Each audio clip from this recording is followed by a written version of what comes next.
Nassoudine Mavov. Nassoudine Mavov, Culture MMA.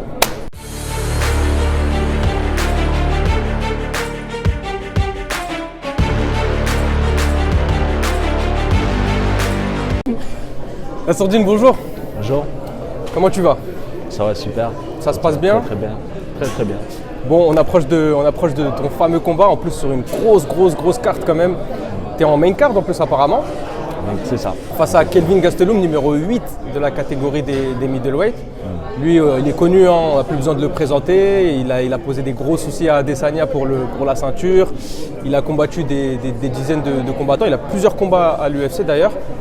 Toi, tu es arrivé clairement, surtout à ton dernier combat face à Edmen Shabazian. Clairement, bon, ça pas besoin de répéter le combat, comment c'est passé. Il s'est fait fumer dans tous les sens du terme, clairement. C'était beau, c'était incroyable. Franchement, tu nous as fait kiffer. Merci. Là, directement, tu es propulsé face à un top 10. Donc là, on rentre clairement dans la catégorie des gros bébés. Comment tu te sens par rapport à ça? C'est ça, comme tu as dit, là je rentre dans la cour des grands. Ouais. Dans la cour des grands. Ça va progressivement. Je suis d'abord entré dans les top 20, ensuite dans les top 15 et maintenant on me propose un top 10. Donc voilà, c'est pas d'un coup, ça va progressivement. Et je me sens très bien, je suis en pleine forme, je suis prêt à affronter Gastelum. Comme tu as dit, c'est un combattant très expérimenté. Et voilà, ça va petit à petit, ça va comme on veut, tout va très bien. Ok. J'ai une petite question un peu spéciale, parce que du coup tu vas combattre pendant la période du Ramadan.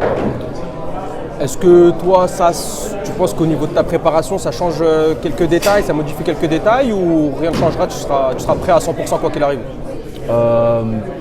Quoi qu'il arrive, je serai prêt à 100%, ça c'est bien sûr. Mais bien sûr, pour le moment, il n'y a rien qui change. Heureusement que ça tombe au début du Ramadan. Tu vois, c'est quelques jours avant le combat, donc déjà là on est bien. Et il faudra juste se prendre en avance au niveau du poids. Parce que tu sais, d'habitude je laisse 6 kilos pour le dernier jour. Après je ne quitte pas beaucoup. Je suis là déjà ce matin j'étais à 90. Donc je dois être à 90 une semaine avant pour faire un petit rebond quand même. Mais là je vais juste me prendre un peu à l'avance. Et je n'aurai pas à faire le cutting, à boire de l'eau, etc. Et voilà, je pourrais faire le Ramadan, il n'y aura pas de souci. Ok, parfait. À 100%. Ok, ça marche. Face à Kelvin, ce sera clairement un combat sûrement pour te propulser, en tout cas dans le top 10, voire te rapprocher du top 5, clairement. Est-ce que toi, tu te sens même prêt à potentiellement, pourquoi pas, avoir un futur title shot dans 2 combats, même un combat? Tu te sens prêt pour ça? Carrément. Mais vu comme ça se passe, vu comme ça va vite, je suis à l'UFC, ça fait à peine un mois et ça fait déjà un an et quelques mois. Ça va super vite et si ça continue comme ça, ouais, j'imagine d'ici on est en 2022. Fin 2022, je serai dans les top 5 déjà, on va commencer à discuter. Si tout se passe bien, Inch'Allah comme on dit. Donc voilà. Donc là, tu es présent aujourd'hui pour un événement spécial quand même, Ares 4. Donc il y a certains de tes amis, certains proches à toi même qui vont combattre sur la carte de demain. Qu'est-ce que tu penses de cet événement? Qu'est-ce que tu penses de l'organisation? Comme j'ai toujours dit, super bonne organisation.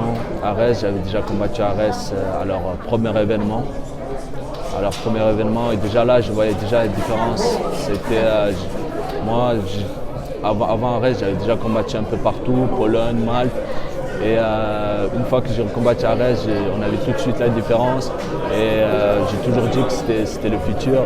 Et maintenant, plus ils organisent, c'est de mieux en mieux à chaque fois. C'est très professionnel. Et voilà, aujourd'hui, on est là avec mes gars. Ils vont combattre Ahmed Salamov, Charboulat Abouyev, Nasrudinov aussi, je vais le coacher. C'était pas prévu, mais je l'ai vu. Et puis Temerlan Adizov, là, c'est un peu compliqué pour lui. Je ne sais pas si vous êtes au courant et que je peux le dire. Mais ouais, son adversaire s'est désisté, c'est le deuxième. Ouais, il s'est désisté. Et là, ils sont en train d'essayer de voir pour un short notice ultime. Short notice, mais c'est chaud. Ça va être serré.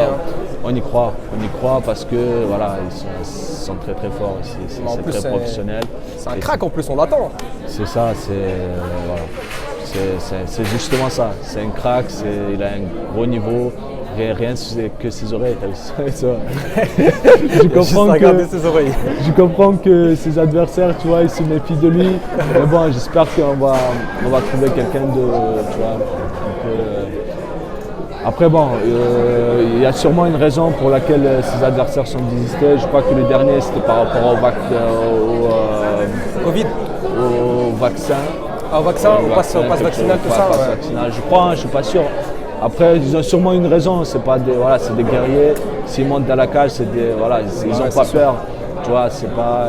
Et le premier, je sais pas la raison. Tu sais la raison pour laquelle je me rappelle plus, mais je crois que c'était. C'était blessure. C'était une blessure, je crois aussi. Ouais, et en fait, ça, c'est des choses qui arrivent. On peut pas juste dire, tu vois, même moi, bon, pour le moment, j'ai pas annulé, mais je sais qu'avant les combats, il y a toujours un truc.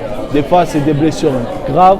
Et des fois, c'est des blessures pas très graves, tu vois. T'as l'histoire du combat, un petit peu comme Francis dans son dernier combat. C'est ça. De toute façon, il y a toujours un truc, toujours. Ouais, toujours quelque chose. Et voilà, des fois, c'est grave, des fois non. Et force à ses adversaires. J'espère qu'ils vont vite trouver quelqu'un qui sera prêt. Au top. On te verra demain au Dôme de Paris ? Yes, bien sûr. Inch'Allah. Nassour, merci beaucoup. Merci à vous.